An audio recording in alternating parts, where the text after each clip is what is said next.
Bonjour à tous, aujourd'hui nous allons parler des registres littéraires, qui sont importants et très utiles en français ainsi qu'en littérature.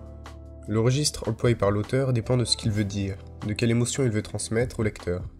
Avant de savoir quel procédé correspond à quel registre, on peut avant tout le sentir. Qu'est-ce que l'auteur cherche à nous faire ressentir? Veut-il nous faire compatir avec le personnage? Veut-il exprimer des émotions? Certains registres correspondent aussi à des genres littéraires, comme le registre fantastique. Bon, commençons avec le registre tragique.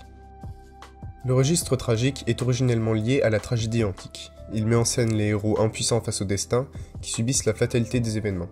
Cette fatalité peut parfois avoir une connotation divine. Le registre tragique vise à provoquer l'effroi, et possiblement l'admiration envers le héros. Il est à noter que le registre tragique sert parfois pour mettre en scène des questionnements existentiels, comme celui de notre liberté humaine. Un bon exemple de ceci est l'Oedipe roi de Sophocle. Le registre pathétique cherche, lui, comme son nom l'indique, à provoquer la pitié, la compassion, en représentant la souffrance, qu'on appelle aussi pathos, la douleur. Cependant, il n'évoque pas la fatalité comme le registre tragique. Le registre épique est issu de l'épopée. Il montre un héros qui affronte divers ennemis, parfois des monstres, et qui réalise d'extraordinaires exploits. Le héros épique s'illustre par sa valeur en tant que guerrier, mais aussi par ses qualités morales. Nous précisons au passage que pour appuyer votre argumentation, il est bon de citer des champs lexicaux, c'est-à-dire des mots d'un même thème revenant souvent, mais aussi des figures de style et des lexiques. Par exemple, pour le registre épique, on pourrait avoir un champ lexical de la grandeur, des figures de style comme l'amplification voire une hyperbole, et un lexique mélioratif, c'est-à-dire qui parle en bien du personnage, qui vante ses valeurs. Le registre comique cherche évidemment à provoquer le rire. Pour cela, il met en place des situations particulières et use du langage qui est parfois décalé. On différencie le registre satirique, qui va lui critiquer une personne, un aspect de la société, une classe sociale, souvent en la ridiculisant. Par exemple, les caricatures sont généralement des satires. Il y a également le registre ironique, qui a la particularité d'être implicite.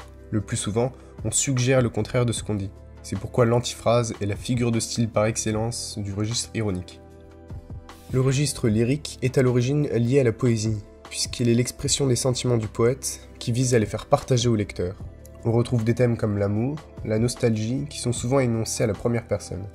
On distinguera le registre élégiaque, qui est un registre lyrique plus douloureux, assez plaintif et très souvent lié au deuil.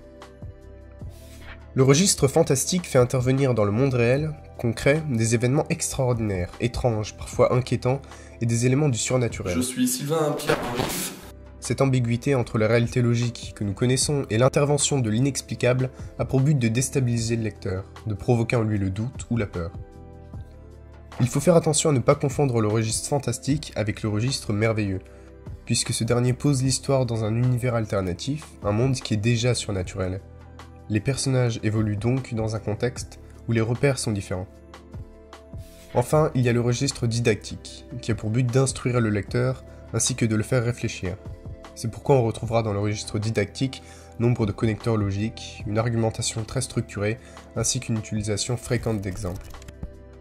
Voilà, c'est la fin de cette vidéo sur les registres littéraires, et pour se quitter sur une citation de Henrik Bergson, « Partout où quelque chose vit, il y a, ouvert quelque part, un registre où le temps s'inscrit. » Je peux plus, je suis épuisée.